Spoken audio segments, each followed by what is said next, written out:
안녕하세요. 커피앤톡입니다. 오늘도 와주셔서 감사드리고요. 바로 사연 읽어보겠습니다. 안녕하세요. 저는 작은 시골 마을에서 살고 있는 70대 여자입니다. 어쩌다 보니 제 나이가 70이 넘었나 싶네요. 만년 꽃다운 23살일 줄 알았더니만요. 도시는 어떤지 모르겠지만 시골은 요즘 땅이 가물어서 이런저런 고충들이 많은 와중입니다. 곧 장마가 시작된다고 하니 이렇게 가물어 있는 일상도 곧 끝이 나겠지요. 어릴 적 제 아들은 비가 오면 장화를 신고 펄쩍펄쩍 뛰면서 좋아라 했는데 비 소식이 들려오니 우리 아들 뛰어놀던 게 생각이 나면서 괜히 추억에 잠기게 되네요. 앞서 말한 제 아들은 참 어렵게 얻은 녀석이었어요. 제가 갓 결혼을 했을 적에는 결혼하고 얼마 지나지 않아서 아이를 갖는 것이 보통으로 여겨지던 시대였어요. 하지만 기대처럼 아이가 쉽게 찾아와 주지를 않아서 시어머니께 무슨 문제가 있는 여자 취급을 당하면서 살아왔었죠. 날 때부터 원체 몸이 약하고 깡마른 편이었는데 아이가 들어서도 쉽게 유산이 되곤 했어요. 시어머니의 손에 이끌려 애가 들어선다는 약을 먹어보기도 하고 동네에 유명하다는 한의원도 다녀보고 했었네요. 이런 노력에도 불구하고 아픔을 겪은 것만 해도 3번이나 되더군요. 그렇게 여러 번의 실패와 눈물을 딛고 영영 못 만날 줄 알았는데 만나게 된 아이가 지금의 제 아들이랍니다. 어렵게 품에 안은 아들이니만큼 정말 많은 정을 쏟아부어서 사랑으로 키워냈어요. 하지만 제 인생이 그렇게 호락호락하지만은 않았어요. 아들이 중학교에 들어갈 무렵 애 아버지가 불의의 사고로 먼저 세상을 떠나게 되었죠. 남편을 먼저 떠나보낸 충격이 가시기도 전에 아빠 없는 아이로 행여 손가락질이라도 당할까 좋은 것만 입히고 항상 주머니에 빳빳한 새 지폐만 넣어서 보내곤 했었어요. 그저 아들이 상처를 입진 않을까 하는 노심초사한 마음뿐이었답니다. 아들을 위해서라도 정말 악착같이 살았어요. 그렇게 온 정을 쏟아 부어서 키워낸 자랑스러운 아들이었죠. 참 고맙게도 엇나가지 않고 반듯하게 잘 자라주어 아는 사람들은 다 알만한 학교에 들어가서 저의 어깨에 힘을 실어주기도 했어요. 학교를 졸업하고 아들은 연봉도 꽤나 잘 받으면서 IT 회사의 개발자로 일을 하게 되었어요.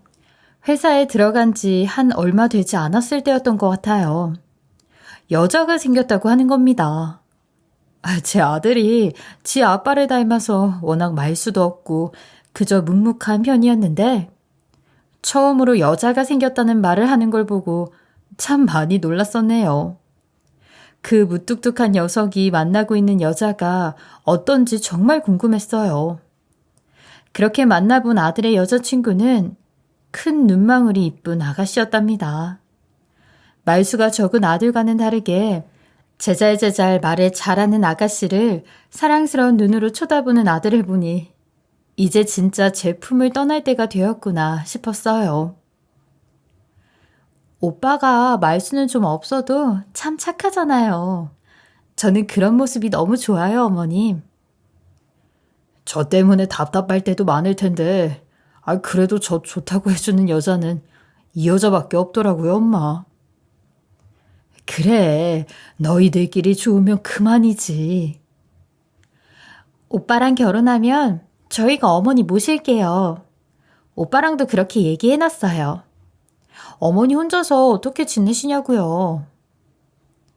사실 기대하지도 않았는데 먼저 저한테 그렇게 말을 하더라고요. 엄마 정말 예쁘지 않아요? 두 사람이 저에게 그렇게 말해주는 것만으로도 정말 든든하고 마음이 뿌듯하더라고요. 하지만 전 힘들게 키운 아들이라고 유난스런 엄마도 시어머니고 싶지도 않았어요. 시부모랑 같이 지내는 게 얼마나 힘든 일인지 너무나도 잘 알고 있는 저였기에 더더욱 그랬어요. 한참 재미나고 서로 웃을 일밖에 없는 그 시기는 아기자기한 기억들로 꽉꽉 채워야 한다고 생각했죠. 그래서 저는 아이들의 제안을 마음만 받기로 했어요. 둘이 알아서 예쁘게 잘 살길 바라는 마음에서요. 둘은 그렇게 한 1년 정도 더 연애를 하고 결혼에 골인했답니다. 그 1년 사이에 저에게 인사도 자주 오고 딸처럼 싹싹하게 구는 며느리를 보면서 그래도 이놈이 여자 하나는 잘 골랐구나 싶었어요. 결혼을 준비하는 중에 덜컥 아이가 생겨 결혼하고 얼마 지나지 않아서 둘은 이쁜 딸아이도 하나 얻게 되었어요. 우리 하나뿐인 이쁜 손녀가 태어나고 아들은 새로 시작하는 스타트업 회사에 게임 개발자로 자리를 옮기게 되었어요. 다니던 회사보다 비전이 더 있어 보여서 옮긴 모양이더군요. 아무래도 처음 시작하는 일이다 보니까 퇴근이 늦는 날도 잦아졌고 벌이도 이전보다 적어졌다고 하더라고요. 결혼한 지 얼마 지나지 않아서 이런 고충을 겪자 며느리는 별거 아닌 일로도 툴툴거리면서 저에게 아들의 흉을 보는 거예요. 아니 어머님, 저는 오빠 따라서 여기까지 왔는데 말도 안 하고 답답해 죽겠어요. 저는 퇴근하고 오빠랑 같이 밥도 먹고 우리 셋이 산책도 하고 싶은데 매일 야근만 하고 이 동네엔 친구도 없고 정말 외로워요. 지난 회사보다 월급도 반토막 나고 지난달에 가방 사주기로 했는데 지금 저 월급으론 택도 없어요. 어머님, 저 정말 속상해요. 저를 볼 때마다 바뀌어 있는 가방이며 액세서리며 딱 봐도 비싼 것들을 두르고 있는데도 며느리는 제게 늘 부족하다는 식의 말을 하는 거예요. 그렇게 다양한 이유들을 대면서 투덜투덜 거리는데 속으로는 시애미가 겁나지도 않은가 하는 생각이 들었지만 하나뿐인 아들이 그래도 잘 지냈으면 하는 마음에 그런 말을 일절 입에 올리지도 않았어요. 그저 며느리를 잘 타일를 뿐이었죠. 아가, 내가 편을 드는 게 아니라 네 남편도 쉽지 않을 거야. 걔도 나름대로 얼마나 발동동하고 있겠어. 처음 시작하는 단계니까 힘들어도 너가 조금만 견뎌보렴. 네, 저도 잘 알아요. 근데 그래도 답답한 건 어쩔 수가 없는 것 같아요. 정말 이럴 줄은 몰랐어요. 도돌이표 같은 날들이 많아지고 있었어요. 한 번씩은 아들을 불러다가 며느리 좀 잘 챙기라고 언지를 주곤 했었죠. 유진이 애미가 얼마나 힘들면 나한테 와서 번번이 그러겠니. 너무 입 딱 다물고 있지만 말고 잘 타이르고 해봐. 너가 그 마음 잘 알아줘야지 누가 알아주겠니. 안 그래? 알죠. 제가 잘 해볼게요, 엄마. 이런 일로 신경 쓰이게 만들어서 죄송해요. 너무 걱정하지 마시고요. 어렵게 키워낸 자식이니만큼 돈을 많이 버는 건 바라지도 않았어요. 그저 건강하고 무탈하게 잡음 없이 사는 게 제 소원이었죠. 그러던 어느 날 아들 녀석이 손녀딸을 안고 저희 집에 온 거예요. 연락도 없이 갑자기 온 게 의아해서 어쩐 일이냐 물었죠. 아니, 이 시간에 갑자기 무슨 일이라니? 유진 애미는 어쩌고 둘이서 온 거야? 애미는 친정댁에 갔니? 엄마, 갑자기 이런 말씀 드려서 너무 죄송해요. 저희 갈라서기로 했어요.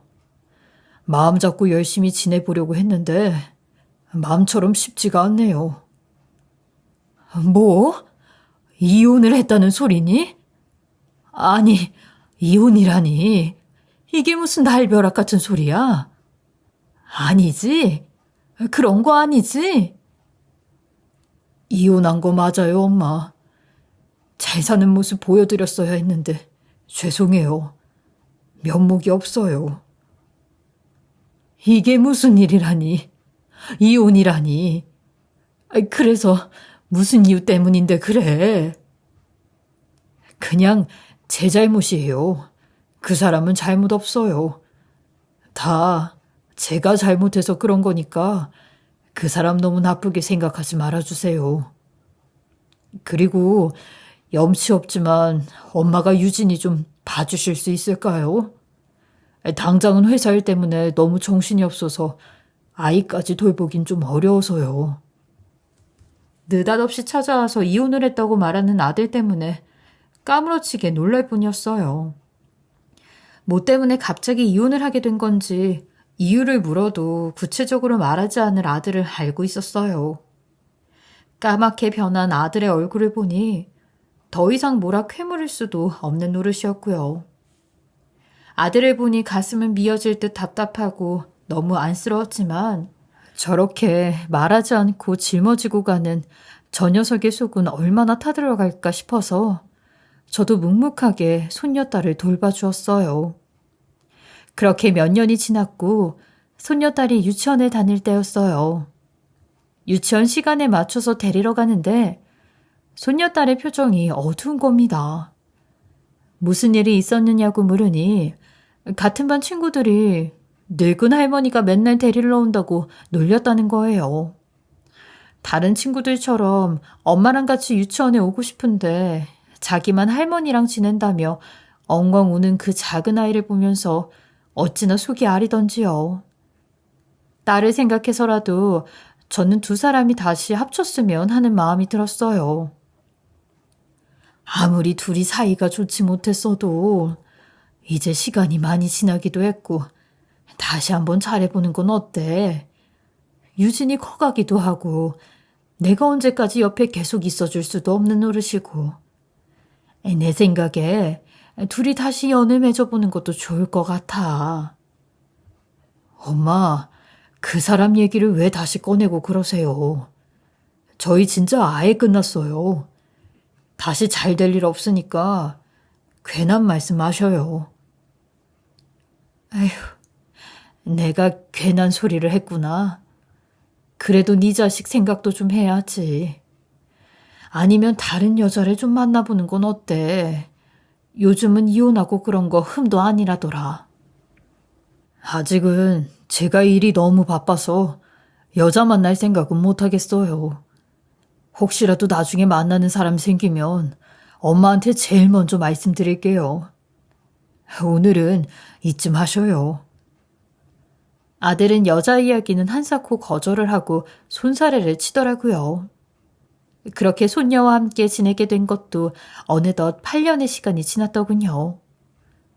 돌쟁이 때 왔던 손녀가 이제 어느덧 초등학생이 되어서 제 몸집만한 책가방을 등에 메고 가는 걸 보니 언제 저렇게 컸나 싶었어요. 아들 녀석 하나 키우는데도 정말 고생이란 고생은 다 했는데 손녀를 키우는 것은 더 보통 일이 아니었답니다.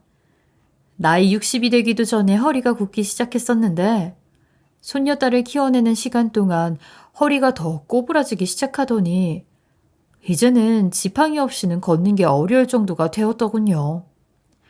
이제 한참 손이 많이 가는 시기는 거의 지나갔으니 저도 제 인생을 살고 싶더군요. 슬슬 손녀딸에게 손을 떼기 시작하려고 하고 있었는데 믿기지 않은 일이 제게 일어났어요. 엄마, 내일부터 저 휴가라. 오늘 일찍 마치고 엄마 집으로 곧장 갈게요. 오랜만에 같이 집밥 먹고 싶은데 잡채 해주실 수 있으세요? 엄마가 해주신 게 오랜만에 먹고 싶어서요. 그래, 이 녀석아. 얼굴 까먹겠다. 유진이한테도 아빠 온다고 말해놓을 테니까 늦지 않게 와. 평소처럼 손녀를 학교에 보내고 오늘 저녁에 집밥을 먹으러 온다는 아들 녀석에게 먹고 싶다고 말한 잡채를 해주려고 집 앞 마트에 장을 보러 갔었죠. 그때 전화가 오는 거예요. 누구지 싶어서 전화를 안 받으려고 하는데 왠지 받아야 할 것 같은 기분이 들더군요. 수화기 너머의 이야기에 저는 너무 놀라서 그 자리에서 주저앉아 버렸고 사시나무처럼 떨리는 몸이 주체가 되지 않더라고요. 그 전화는 대학병원에서 온 전화였어요. 제 아들이 오늘 오전에 트럭과 충돌 사고가 났는데 아들의 차에 불이 붙는 바람에 그 자리에서 즉사를 했다는 겁니다. 이게 꿈인지 현실인지 분간이 가지 않았어요. 정말 말도 안 된다고 믿을 수 없다고 생각했죠. 내가 들은 게 잘못 들은 걸 거야 하는 마음으로 병원으로 향했는데 아들은 정말 형체를 알아볼 수 없는 정도의 모습을 하고 누워있더군요. 그 자리에서 짐승의 소리를 내면서 울었던 것 같네요. 그 당시의 상황이 너무 절박하고 믿을 수가 없어서 정확하게 생각은 나지 않아요. 이제 막 사업도 잘 되어가고 있고 이전보다 자신감 있어 보였던 아들인데 너무 허망하게 느껴질 뿐이었어요. 사는 게 덧없다는 말이 이런 거로구나 싶은 나날이었어요. 저보다도 이렇게나 어린 손녀는 어떻게 해야 하지? 하는 생각이 먼저였죠. 아들이 떠나가고 어느 날부터 배가 살살 아픈 겁니다. 병원에 가도 딱히 이상은 없다고 해서 진통제를 타다가 아플 때만 한 알씩 먹고 있었는데 한 날은 통증이 좀 심하더군요. 좀 더 큰 병원으로 가보니 장이 엉겨붙어서 고름이 꽉 차 있다고 하는데 옛 어른들 하는 말로 속이 썩어 문드러진다고 하잖아요. 그게 딱 이런 거구나 싶었어요. 병원에서는 이렇게 될 때까지 꽤나 아팠을 텐데 어떻게 참은 거냐 하더군요. 제가 아들은 먼저 보내고 정말 속이 말이 아닌 상태이긴 했구나 싶었어요. 수술을 받고선 정신줄을 딱 잡고 열심히 지냈어야 했는데 자식 잃은 부모의 타들어가는 속은 겪어보지 않은 사람이라면 그 누구도 헤아릴 수 없을 겁니다. 제 의지와는 달리 정말 쉽게 회복이 되지 않더군요. 허리도 끊어질 듯 아프고 장 수술을 한 이후 체력이 많이 떨어져서 아들의 사고 이전처럼 사는 게 영 쉽지 않았어요. 그렇게 거의 누워서 지낸 시간이 많았던 것 같네요.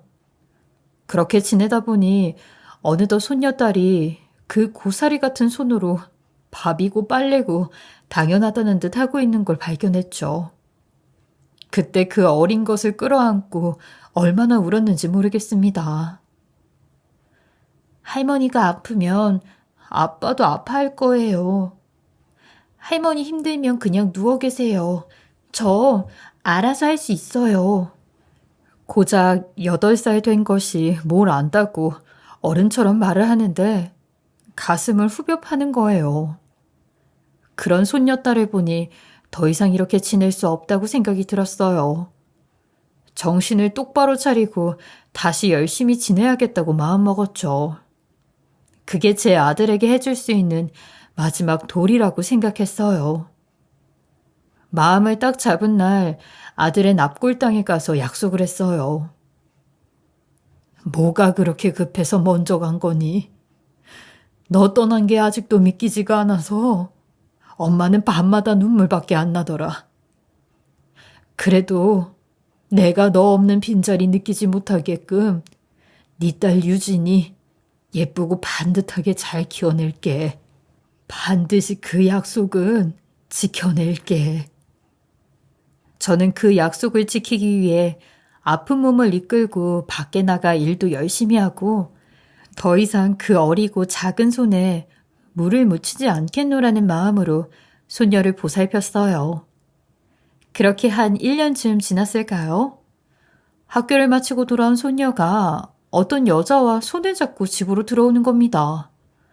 저는 너무 놀라서 여자에게 따져 물었어요. 아이, 누구신데 우리 애랑 손을 잡고 들어오세요? 유진아, 선생님이니? 아이, 잠깐만. 당신 혹시? 어머님, 저 알아보시네요. 맞아요. 저 어머니 며느리예요. 아니, 우리 유진이 어쩜 이렇게 예쁘게 키워내셨어요?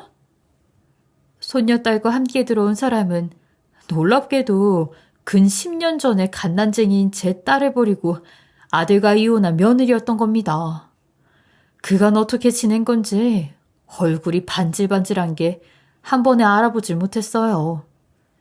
젊은 사람들이 많이 맞는다는 보톡스 인가를 맞은 건지 얼굴이 아주 좋아 보였어요. 안 그래도 큰 눈망울이 더 커진 듯 보였어요. 근데 애가 갑자기 바닥에 주저앉아서 오열을 하기 시작하는 거예요. 어머님, 그동안 어떻게 지내신 거예요? 어쩜 살이 이렇게 많이 빠지셨어요?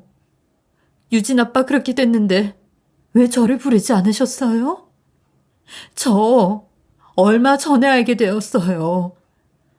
저한테 말이라도 하셨으면 유진 아빠 마지막 가는 길 배웅이라도 해줬을 텐데 그 사람한테 마지막 인사도 하지 못하고 시간이 이렇게나 많이 지났어요. 저에게 왜 자기한테 연락을 하지 않았냐면서 엉엉 울어버리는데 정말 너무나도 서럽게 우는 겁니다. 하도 슬프게 우는 통에 저는 미안하다고 하며 안아주었어요. 아이, 니들 둘이 헤어진 것도 거진 10년인데 내가 어떻게 연락을 하겠니? 네가 혹여나 새 가정을 꾸렸을 수도 있는 건데 이전 시모가 전화하면 네 입장이 얼마나 당황스럽겠어. 나라고 네 생각 안 났던 건 아니야. 저랑 그 사이에 이렇게 예쁜 딸내미까지 있는데 이 인연이 보통이겠냐고요. 어머님, 저 그 사람이랑 헤어지고 정말 후회 많이 했어요. 한 번은 연락이 오겠지 하면서 연락 기다린 시간도 많았고요. 우리 딸도 보고 싶고 그 사람 못 잊어서 다른 사람 만나지도 못했어요. 새로 시작해보려고 노력 안 해본 것도 아니에요. 근데 그 사람이 아른거려서 결국 잘 되지 못하더라고요. 그리고 그이 떠나기 한 2, 3년 전부터는 연락이 닿아서 종종 만나기도 했었고요. 유진이가 너무 보고 싶었거든요. 만나면 유진이 사진 보여주면서 이렇게나 많이 컸다고 하면서 둘이 어찌나 웃었는지 몰라요. 저희 둘 다 선뜻 다시 시작하자고 말하지 못해서 뜸만 들이고 있었어요. 아들이 죽기 전에 며느리랑 다시 만났었다는 말을 듣는데 처음 듣는 말이라 좀 놀랐어요. 하기야 워낙 말이 없는 녀석이라 그런 말을 들어본 적이 없는 게 어찌 보면 당연한 일일 겁니다. 제가 그렇게 다시 잘해보라고 할 땐 듣는 둥 마는 둥 하더니 뒤로는 제 딴에 노력을 하고 있었던 모양이었죠. 너희들 따로 만나고 있었는지는 까맣게 몰랐구나. 엄마가 눈치가 없었어. 그럼 아직도 혼자인 거니? 그럼 너도 좋은 사람 만나야지. 이미 떠난 사람을 뭐 어쩌겠어. 너 아직도 이렇게나 예쁘고 젊은데 다시 잘 살아봐야지. 이제 다 잊고 새롭게 시작해.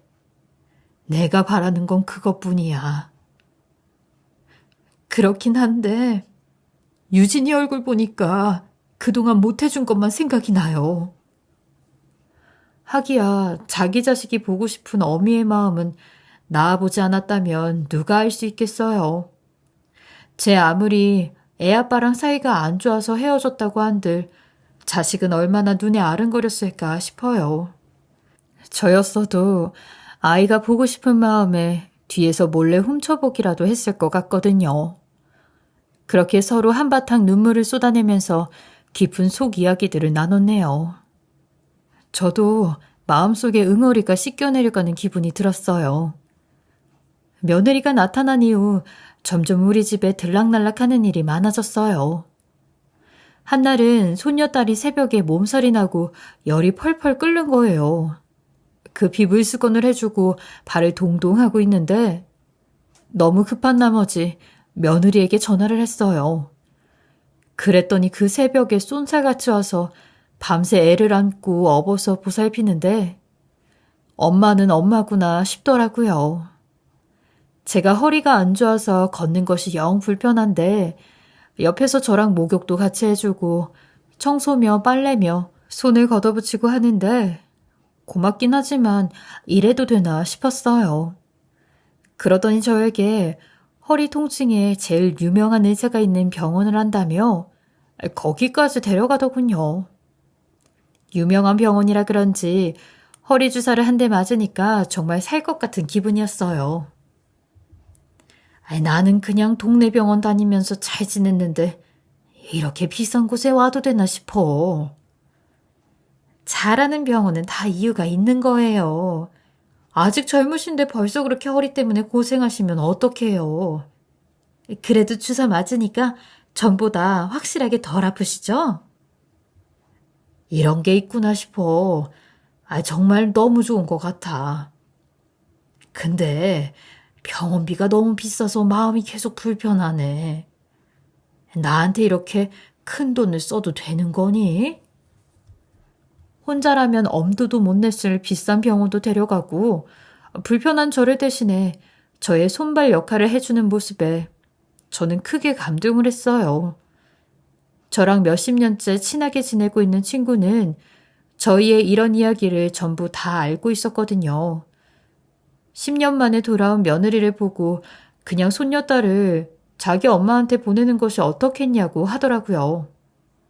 네가 나이도 있고 지금 허리 아파서 그렇게 골골하는데 언제까지 네 품에서 키우게 할 거야. 그냥 제 엄마한테 보내는 편이 낫지 않겠어? 그리고 유진이도 지 엄마라고 엄마 하면서 잘 따르잖아. 한번 잘 생각해봐. 유진이나 나한테 하는 거 보면 그래도 엄마는 엄마구나 싶어. 근데 이제 법적으로 우리랑 가족인 것도 아니고 사실상 그저 남일 뿐인데 막말로 10년 동안 어디서 어떻게 살았는지 내가 샅샅이 아는 것도 아니고 말이야. 아휴, 마음이 영 불안해. 손녀를 자기 엄마에게 보낼까 하는 생각을 전혀 안 해본 것도 아니었지만 아직은 아닌 것 같다 생각이 들었어요. 며칠 후 며느리가 저희 집으로 찾아와서 저에게 진지하게 할 말이 있다는 겁니다.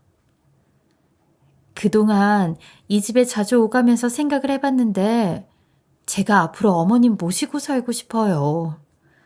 비록 떠난 그이랑은 이제 아무런 사이가 아니긴 하지만 사실 저희가 보통 사이는 아닌 거잖아요.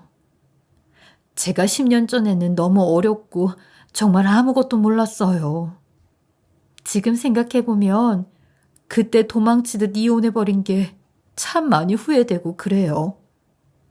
지난 10년간 가족이 얼마나 소중한지 절실하게 느낄 수 있는 시간이었어요. 그러니까 이제라도 제가 어머님이랑 유진이 보살피고 싶은데 어머님만 괜찮으시면 이 집에서 같이 살아도 될까요? 어머님 제가 유진이만 데리고 간다고 하면 불안해하실 것 같아서요. 그리고 어머님도 유진이랑 떨어져 지내면 보고 싶으시잖아요. 할머니, 저도 엄마랑 같이 살고 싶어요. 그리고요, 할머니랑도 같이 지내고 싶고요. 저희 셋이 같이 살면 안 돼요? 밤에 엄마가 집에 가버려서 너무 속상해요. 진심을 이야기하면서 제게 함께 살게 해달라고 부탁하는 그 모습에 감동을 받았고 어린 손녀딸과 떨어져 지내는 것은 불안해할 제 마음까지 헤아린 것에 제가 감동을 했어요. 지금까지 저와 손녀에게 보여준 모습을 보면 정말 믿을 수 있겠다 싶었죠. 손녀까지 가세해서 함께 지내고 싶다고 하는데 거절할 수 없겠더라고요. 어차피 제가 보는 눈앞에 키우면 상관이 없겠다 하는 생각에 저는 며느리의 제안을 받아들이기로 했어요. 그렇게 저희 셋은 새 가족이 되었어요. 10년 세월이 무색하게 세 사람은 원래부터 가족이었던 양 너무 잘 지냈답니다. 매일같이 아이 등교하교를 챙기고 제가 병원을 가는 날이면 아침부터 분주하게 차를 몰고 데리고 가고 다시 집까지 데려다주고 정말 지극정성이었어요. 그러던 어느 날 집주인 세대에서 연락이 온 겁니다. 갑자기 전세금을 3천만 원이나 더 올려달라는 거예요. 우리도 지금 사정이 여의치 않아서 그래요, 할머니. 할머니 아픈 사정 있는 것도 잘 알고 있어서 그동안 말씀 못 드렸는데 이제 저희도 급해서 전세금 지금 올려주지 못하시면 방 빼주셔야 할 것 같아요. 아니, 내가 다 늙어서 돈 3천을 어디서 구해요. 미안한데 제 사정 좀 봐줄 수 없을까요? 주인 세대의 갑작스러운 부탁에 정말 난감하기 짝이 없었어요. 이 나이에 대출이 가능한지도 모르겠거니와 대출이 된다고 해도 어떻게 이걸 갚을지요. 이 이야기를 들은 며느리의 반응에 저는 정말 놀랐답니다. 네? 3천이요? 아이, 그것 때문에 아침부터 식사도 제대로 못하시고 안색이 그렇게 안 좋으셨구나. 어머니, 저한테 진작 말씀하시지 그러셨어요. 그 돈 제가 해드릴게요. 제 나이가 몇인데 그 정도 목돈도 없겠어요? 제 돈으로 전세금 메꿀 테니까 걱정하지 마시고 식사 좀 편히 하세요. 아니, 너가 그 돈을 해주겠다고? 아휴, 나의 한시름 나서 너무 고마운데. 어머니, 저희 가족이잖아요. 어려워 마세요. 제가 해결할 테니까 그렇게 알고 계세요. 자기가 선뜻 해결해준다고 말하는 며느리에게 정말 든든한 마음이 들었답니다. 제 걱정과 달리 우리를 정말 가족이라고 생각하고 있는 게 보였어요. 그렇게 큰 고비였던 전세금 이야기는 마무리가 잘 되었어요. 며느리가 저희 집에 왔을 때는 한참 봄이었는데 이제 날이 푹푹 찌고 열대야 때문에 잠이 안 오는 때가 되었더군요. 시간 참 빠르다는 생각을 하고 있었어요. 일을 마치고 돌아온 며느리가 오자마자 화장실로 들어가서 씻고 나와서는 누군가에게 전화가 왔다면서 통화를 하러 급히 밖으로 나갔어요. 누구길래 저러나 싶었던 저는 며느리가 나간 화장실에 들어가서 아무렇게나 벗어둔 옷가지들을 탁탁 털어서 정리하고 있었어요. 그때 널브러져 있는 바지를 드는 순간 그 안에서 뭉툭한 무언가가 퉁 하고 떨어지는데 웬 조그만 수첩이더군요. 다 젖으면 어쩌려고 이런 걸 바지 안에 넣어 다니나 싶어서 젖기 전에 재빠르게 수첩을 들었는데 문득 도대체 뭔데 씻으러 가는데도 이걸 들고 가나 싶은 생각이 드는 거예요. 그러면 안 되지만 저는 그 수첩 안의 내용을 보게 되었어요. 그리고 수첩을 여는 순간 저는 너무 놀라서 경악을 금치 못하고 그 자리에서 얼어붙어 버렸어요. 그 안의 내용을 들여다보니 우리 아들이 게임 회사에서 일을 할 때 손녀딸의 이름으로 주식을 꽤나 많이 사뒀다는 겁니다. 아들이 죽은 이후로 그 회사가 상장을 하게 되면서 주식이 뻥튀기 하듯 어마어마하게 올랐고 그걸 며느리 이름으로 빼내려고 우리에게 접근을 한 거였어요. 거기에 적혀있는 금액만 봐도 억소리 나는 금액이었거든요. 저는 주식이니 뭐니 알지를 못했는데 며느리는 순수한 의도로 다가온 게 아니었던 거죠. 이 사실을 알게 된 저는 너무 놀라서 어찌해야 할지를 모르겠더군요. 정신이 혼미해지는 기분이었어요. 손이 너무 떨려서 벌벌거리다가 어안이 벙벙한 채로 집을 정신없이 빠져나왔어요. 어찌해야 하나 싶다가 저는 평소 저를 많이 도와주는 저희 친언니의 딸인 제 조카에게 연락해서 이 사실을 다 말했어요. 아니, 이게 무슨 일이에요, 이모. 내가 정말 그 여자 어딘지 깨림칙하더라니까. 아니, 이상하잖아요. 10년 만에 연락 와서 법적으로 아무 사이도 아닌데 자기가 뭐 대단한 희생과 봉사를 하는 양 구는 것부터가요. 일단 이모 좀 진정해 보시고 제 후배 중에 변호사가 있는데 그 친구한테 한번 의뢰해 볼게요. 그리고 이모 일단은 아무 일 없던 척하고 모르쇠로 계세요. 괜히 튀는 행동하면 그쪽에서 의심할지도 몰라요. 그래, 알겠어. 일단 네가 시키는 대로 할게. 정말 손이 너무 떨려서 사람의 탈을 쓰고 어쩜 이럴 수가 있나 싶어. 우리 유진이한테 해코지 하고 그러는 건 아니겠지? 그리고 집으로 돌아가서는 저는 아무렇지 않게 행동했어요. 아유, 어머님, 어디 갔다 오셨어요? 요 앞 슈퍼하는 할머니 있지? 거기서 떡 좀 가져가라고 전화가 와가지고 떡 좀 가지고 왔어. 너도 좀 들어라. 아, 그러셨구나. 갑자기 말도 없이 안 계셔서 놀랐어요.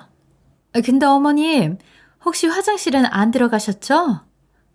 제가 급한 전화가 와서 정신없이 나가는 바람에 옷을 다 팽개치고 나갔네요. 죄송해요. 나도 슈퍼 할머니가 연락이 와서 너 나간 다음에 바로 나갔어. 화장실은 안 들어갔다. 그리고 어질러피지면 뭐 어떠냐. 그러지 말고 어서 와서 떡이나 좀 먹어보렴. 평소처럼 대한다고 하는데 어찌나 긴장되고 손이 달달 떨리던지요. 조카에게 연락이 오기 전까지 저는 모든 신경을 곤두세우고 있었어요. 며칠이 지난 어느 날 밤 모두가 잠이 든 새벽에 며느리가 방에서 몰래 통화를 하는 거예요. 뭐라고 말을 하나 유심히 들어봤는데 그 내용에 저는 또 한 번 놀라버렸어요. 아니, 이 노인네 믿는 척하면서 은근하게 의심이 많다니까? 그래, 맞아. 이혼 전에도 그랬어. 이번에 집주인이 전세금 올려달라고 해서 발을 동동 구르고 있길래 일단 대부업체로 끌어다가 메꿔줬어. 그 정도는 해야지 믿을 것 같아서. 그래, 내가 최대한 잘 구슬려서 전셋집도 내 이름으로 빼앗볼게. 어차피 그 주식 우리 앞으로 들어오면 그 돈 3천이 돈이겠어. 걔 이름이지. 내가 이 노인네 병원비에 쏟아부은 돈이 얼만지 그것만 해도 적지 않아. 그래도 다행인 건 애가 말은 잘 들어. 나 원래 애 진짜 안 좋아하는 거 알지? 근데 나 닮아서 머리가 좋긴 한가 봐. 주식만 해결되면 얘도 여기 그냥 놓고 가버릴 거야. 그나저나 언제까지 이 집구석에 있어야 하는 거야. 오빠 보고 싶어. 나 좀 얼른 꺼내줘. 통화 내용을 듣고 저는 심장이 벌렁거리더군요. 이런 통화를 하는 것이 하루 이틀이 아니었는데 그걸 몰랐던 제가 너무 한심스럽게 여겨졌어요. 하기야 아무런 의심이 없었으니까 당연히 눈치를 못 채고 있었던 거죠. 이런 뱀 같은 것이 저를 가족이라고 하면서 챙기는 척을 할 때는 언제고 뒤에서는 남자 만날 것 다 만나고 있었고 주식은 물론이거니와 이 집까지 지 이름으로 빼갈 생각을 하고 있었던 겁니다. 정말 이렇게 사람 뒤통수를 칠 생각을 하고 있었던 건지 이쯤 되니 제 아들이랑도 무슨 이유로 헤어졌는지 대충 알겠더군요. 그리고 저는 조카와 변호사를 만났고 결국 법적으로 제가 우위에 있다는 이야기를 들었어요. 유종의미라고 생각을 하고 며느리를 좋게 내보내야겠다는 마음으로 저와 조카, 변호사 그리고 며느리가 한자리에 모여있을 때 이야기했어요. 얘 아가, 주식이 뭐길래 네가 우리한테 이렇게 접근을 한 건지 모르겠지만 너 그 생각이었으면 당장 이 집에서 나가라. 내가 너 그런 검은 속을 모르고 있었을 줄 아니? 얼굴이 파랗게 질린 며느리가 입술을 파르르 떨면서 말하더군요. 네? 어머님, 그게 무슨 말씀이세요? 너 그 수첩, 그렇게 중요한 거면 간수를 잘했어야지.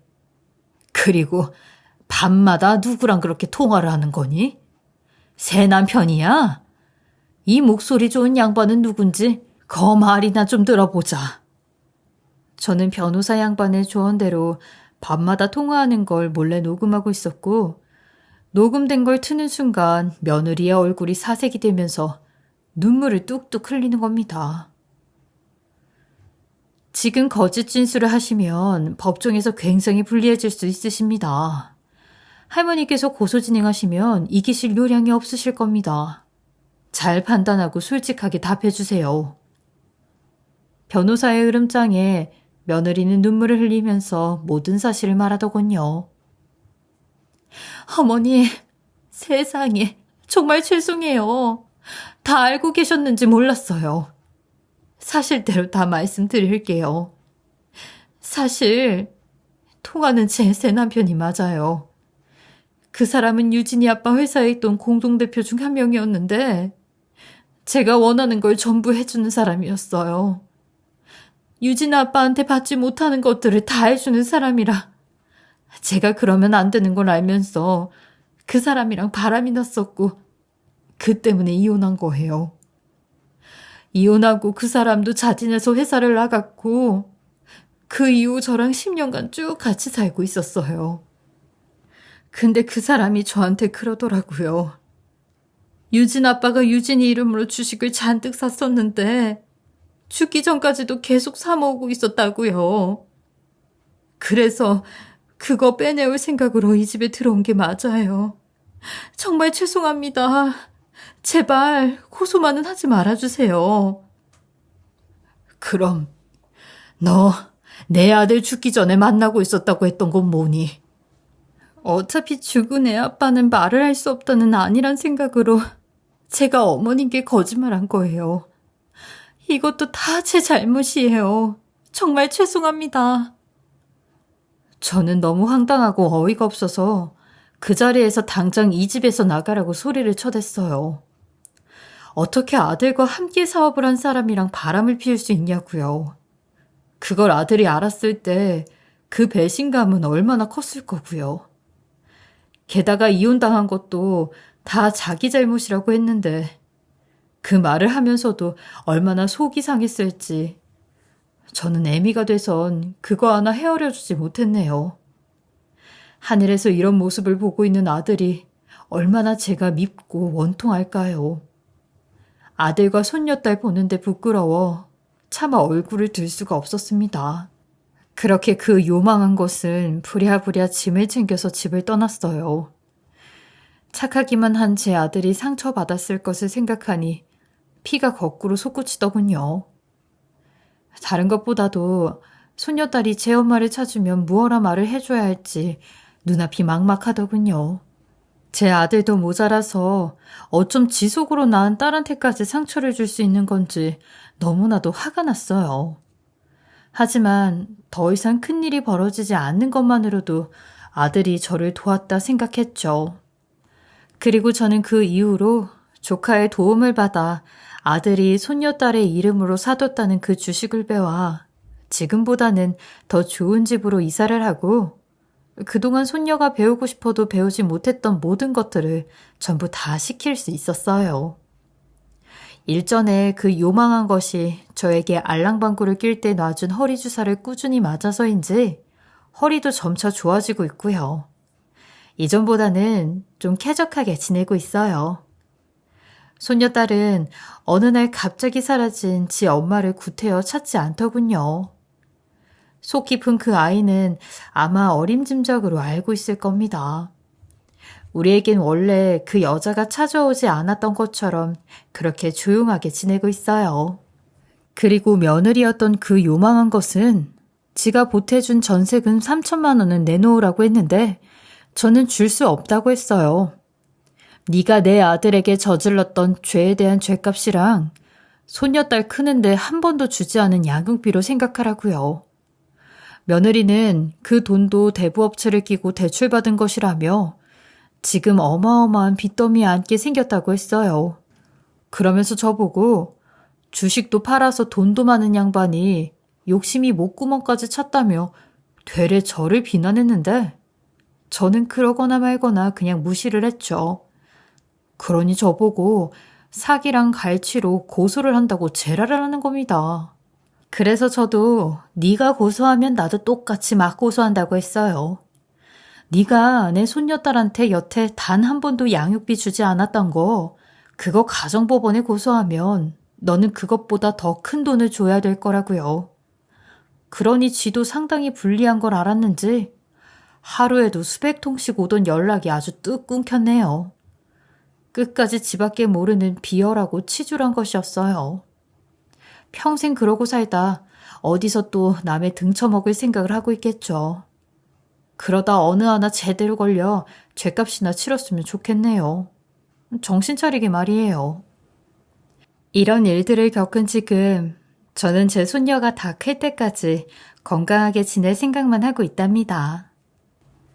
눈뜨고 코를 베일 뻔한 저의 이야기, 지금 생각해도 치가 떨리고 화가 치밀어 오르지만 이제는 이렇게 담담하게 말할 수가 있네요. 길고 긴 이야기 끝까지 들어주셔서 감사합니다. 지금까지 커피앤톡이었습니다.